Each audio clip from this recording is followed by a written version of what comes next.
what I'm using now is what's called in the floristry industry as pot tape, which secures your foam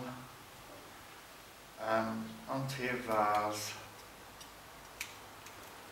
which your foam and your pot tape is called your mechanics. Obviously, later on in the design, towards the end, the finishing, these pot tape and obviously the foam won't be visible. It's called hiding your mechanics. Right, where shall we start? Tinting and the rusters. Tinting I'll explain, well I'll show you all what it is. Basically, it's just silver twisted twigs, and it adds a different texture and a look to your design, because you're wanting to create visual interest as well as textural interest as well. So we'll have just one of that. We'll have this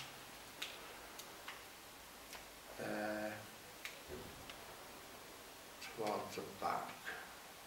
When I turn it round, obviously, I'm working this way so I can see where I need to be with things.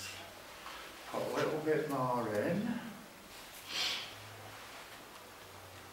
I'm putting this to the back of the design also to create depth in the design, which is one of your principles and elements in floristry.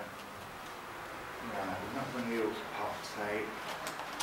We're going to use some decorative wire, which comes of what, green, bullion wire it's called also, red, black. And in contemporary design, this is meant to be on show. You don't necessarily have to tape it and hide it. It can be visible to the eye.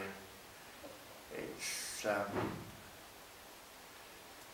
you know, you can have it you know, if you want to make it different so it looks a bit more unusual, a bit more interesting.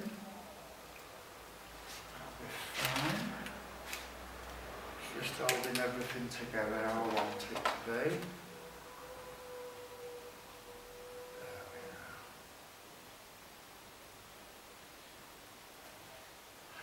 I've just remembered the name of Sasha, who's very high up in the floristry world, Sasha Fenby, and her shop is called, it's in Rotherham,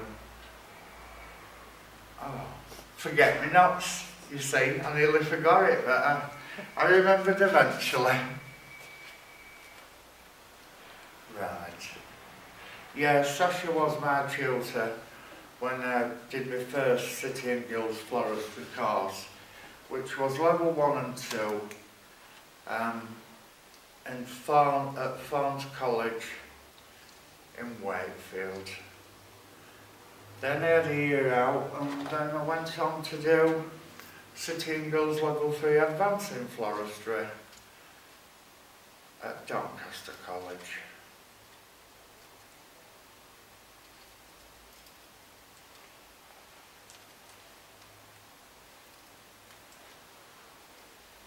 Can you tell us what that piece of greenery is called?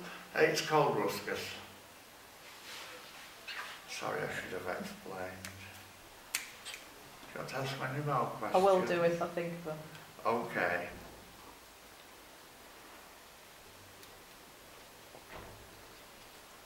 You see, we've got the shiny of the tinting, we've got the shiny of the leaves.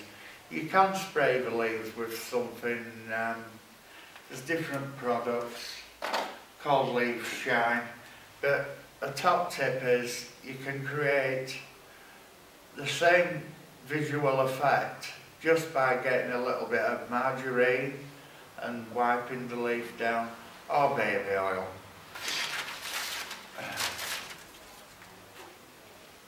Some more in The traditional way, which we're all taught to start with in design, another principle and elements, usually work 1/3 to 2/3, but in contemporary design that can really go out of the window, that rule in them.